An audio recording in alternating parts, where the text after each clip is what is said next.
Welcome to the Slop Temple. We pray this video helps. In this video, I will explain how to file late Form 1701Q.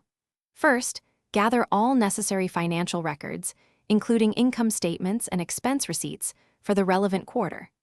Next, access the latest version of the BIR's EFPS or eBIR Forms software to ensure compliance with current regulations. This proactive approach helps streamline the process and minimize potential issues. When filing late, you'll face a 25% surcharge on the basic tax due. Additionally, a 12% annual interest rate applies to any unpaid amount, calculated from the original due date until full payment. It's crucial to accurately compute these figures to avoid further complications.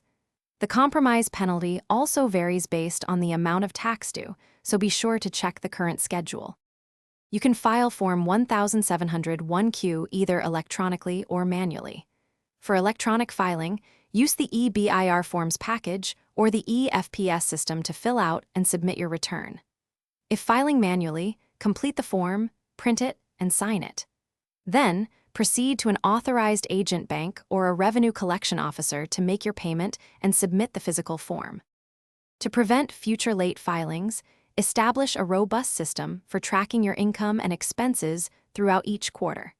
Set up calendar reminders for all tax deadlines, including those for Form 1701Q. Consider utilizing accounting software to streamline record keeping. Proactive planning and organization are key to staying compliant and avoiding penalties. Thanks for watching. Consider subscribing if we helped you.